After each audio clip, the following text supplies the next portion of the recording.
Hello and welcome to the garden for our week 11 full garden tour. Don't even have the fingers, 10, 11. Full garden tour, week 11. Let's do this. There's a lot going on out here. I am noticing a little bit of disease on the tomato plants, but let's be honest, it's July 29th and I have not really seen any until like right now. So that's pretty good. This season has been weird with the weather, and I think that has benefited the tomatoes in terms of disease.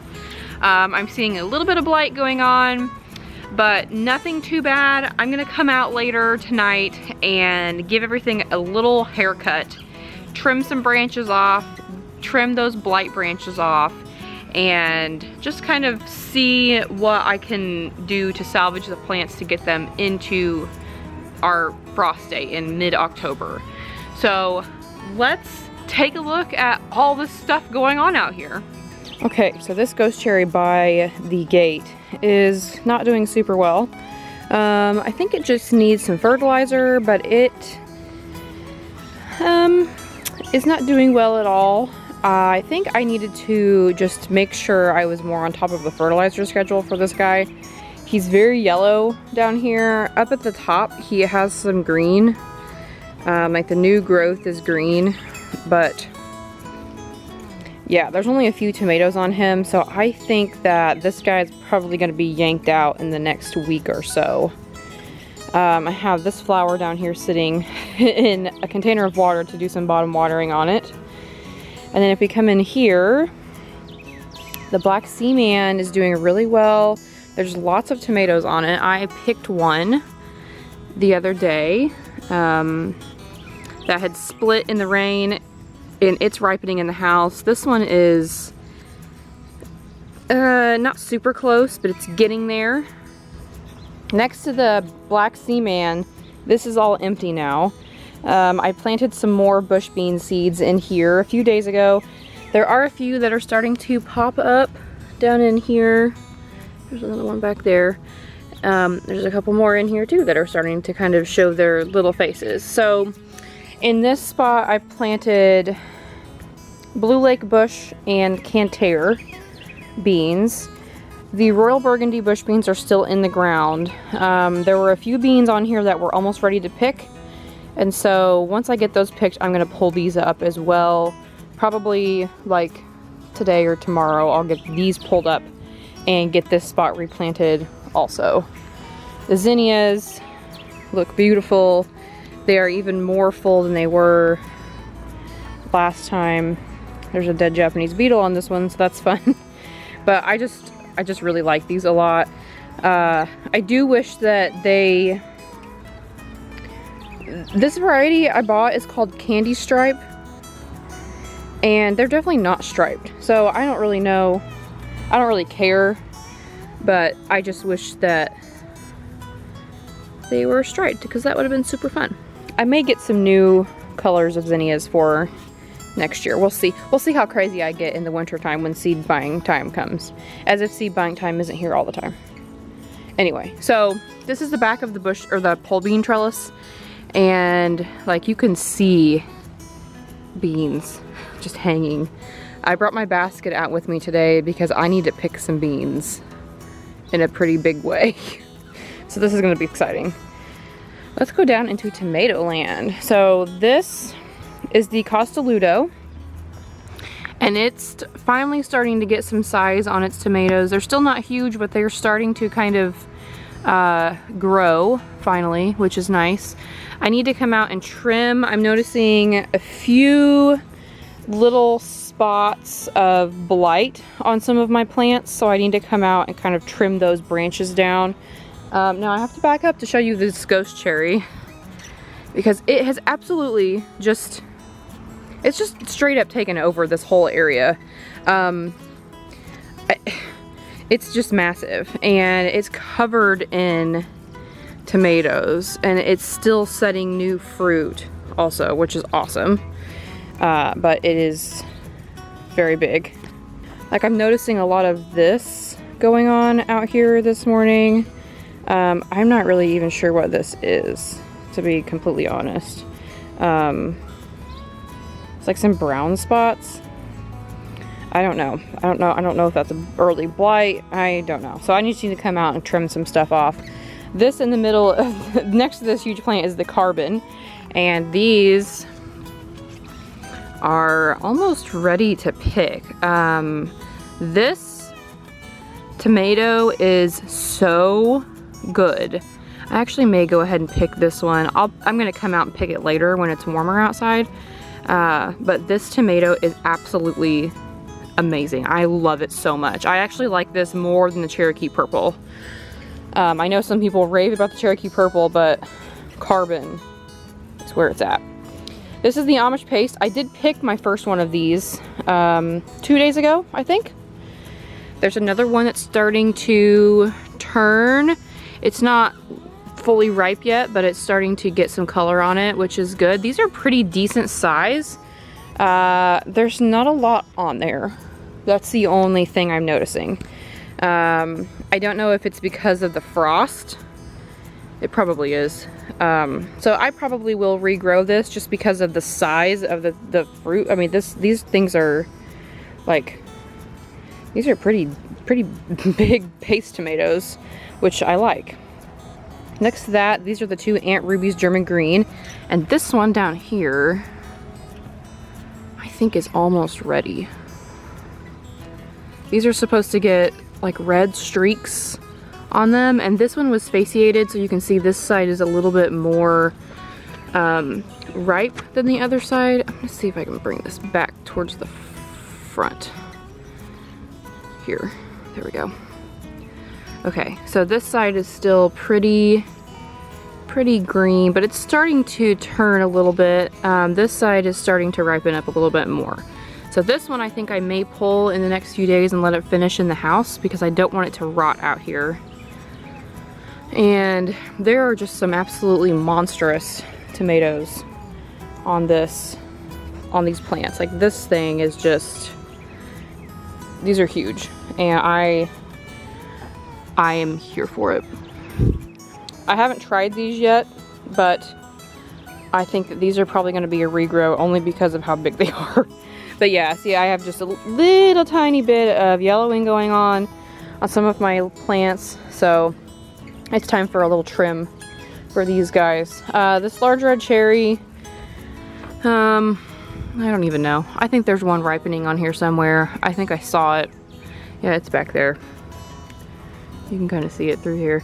I really don't even care about this plant, to be completely honest. The cherry tomatoes taste like store-bought ones. Store-bought red cherry tomatoes. They're not great. I will not be regrowing this. So, yes. This is the Kellogg's breakfast, these two. And these plants look pretty good. I am noticing a tiny bit of like this happening with the ends of the leaves kind of turning brown, which I don't really know why. And they're really high up too, which concerns me. Like, I don't know. I don't know. I need to come out and do a haircut on all these guys. But this one back here is really big, and I think that it is going to start turning pretty soon, which would be exciting. This thing is massive, which I'm totally excited for. Now next to that is the Chianti Rose, and down here there's another one ripening, and there's also somewhere, oh, back there, this branch back here, I don't even know if I can show you this. Okay, here we go. I'm a wildlife videographer now. This branch back here is a Chianti Rose branch. I didn't realize, and it has two massive tomatoes on it. So that's super awesome. These Thorburns terracotta tomatoes, a lot of these need picked. They are pretty ripe. I don't think I'll regrow this. You can kind of see the tomatoes are like a random assortment of sizes. Like this one is like bigger than a golf ball, and then this down here is smaller than a golf ball. I just don't know. So I think these are probably gonna end up going straight into freezer bags for sauce making later. Next we have our triple crop, and this thing has lots of tomatoes on it. None of them are huge yet, but they are still growing. So looking forward to these getting some size on them. The Blonde Girl Cherry has quite a bit of blight going on down here. There are new tomatoes on this. They're all kind of like back there. I didn't realize that I would have to pollinate a lot of these flowers, and so I've been coming out and shaking them, but I think I needed to do it earlier to get the most out of it. The pink oxheart has a lot of blight and yellowing leaves going on. So this thing really needs to be trimmed. These big tomatoes down here are finally starting to turn a little bit yellow. I think they're gonna blush in a few days. This is one that was out for the frost. So I don't know if I can accurately say if I like this plant or not, but based on this, all this is going on out here, and the fact that this has 5 tomatoes on it, and this has also struggled with blossom end rot, and this is the only plant in the garden that struggled with that. I don't know if I will regrow this or not, so we'll see. This is the Brandywine Black. I've picked a couple of these. They are ripening in the house. This one looks pretty close. I actually am gonna go ahead and pick that one today as well and bring that one in. This is the Pineapple. There are some yellowing leaves here, but not a ton. It's basically just right in this area. This plant has tons of tomatoes on it. They are so good. This is my favorite yellow tomato so far this year. I haven't tried a Kellogg's breakfast yet though, so don't hold me to that if I change my mind. Next to that is the Cherokee Purple. And there's a couple on here that are, this one's pretty close, and then there's one over here that's a little bit further behind. And then our San Marzano finally has some tomatoes on it that are turning. I've picked one of these, so having more is always good. There's tons of tomatoes on this plant, but like this is happening, so I'm not really sure what that is, so that's fun.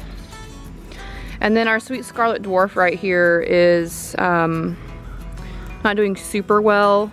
It's a little yellow. There's still no tomatoes set on this either. So yeah, don't know about that. But the other Sweet Scarlet Dwarf looks pretty good. There's a couple little yellow leaves down here, but nothing big. But there's still no tomatoes set. There are some really big fasciated blossoms on here, but there's still no fruit set. So not really sure on these. All right, now let's turn around and look at these peppers, because there are peppers, peppers, peppers. I'm so happy with this pepper patch this year. I've picked some jalapenos. I've picked probably 8 or 9 jalapenos. And they have started setting more flowers and setting more fruit, which is exciting. The pepperoncinis, I picked a whole bunch of these and I pickled them. So there are still some on here that I did not pick, but I did pick a ton. The cayenne is doing well. There's one down here turning red. I actually gave the first red one to my brother. He was here the other day to get some stuff, and I gave him that one. The Keystone Resistant Giant Bells are doing really well. I've picked one of these as it was green. Like you can see them sticking out because it had a hole in it. And this one down here is starting to turn a color. I think it's probably going to be orange or red, it looks like. And then we have our Chocolate Beauty over here, this little baby plant. It has a couple peppers on it. It has not set any more flowers though. Okay, so if we head down into the arch, this is the purple potted pole beans. There's tons that need picked on here. This one is a little big, but actually these beans do not, they don't get stringy when they're this size. They stay nice and tender. These are really good. The rattlesnake pole beans are also really, really good. And again, they can get pretty big. and still be really nice and tender, which is awesome. I will definitely be regrowing both of these varieties next year. Down here in this tub, I moved some dill over to see if I could get some more size on it, and it looks like it's doing okay. And then I have some lettuce in here. Now I can't tell you what kind of lettuce this is, but it's some lettuce. The cantaloupes are, I lost one. I don't know what happened to it, but this one is getting pretty big. It is starting to get a little bit lighter, which is very exciting. This should not get a ton bigger than this. These are Minnesota midget cantaloupes. These are supposed to be like softball size.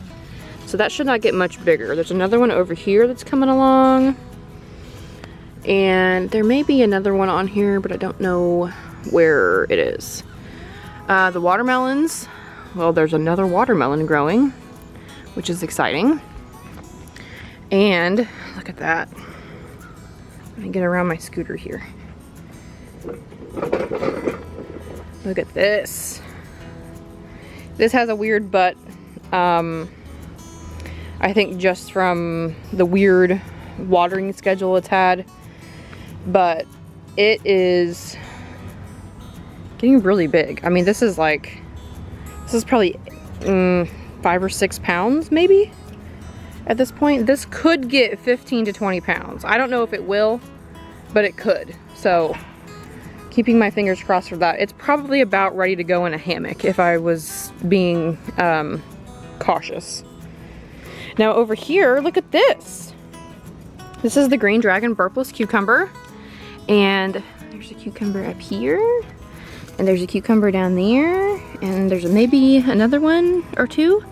This is the muncher cucumber over here. And look at these down here. These are ready to pick. I actually picked one of these yesterday and it was really good. They're supposed to only be like that size. They're not huge cucumbers. I mean, you can let them get big, but I've been picking them, well, I picked the one that when it was that size.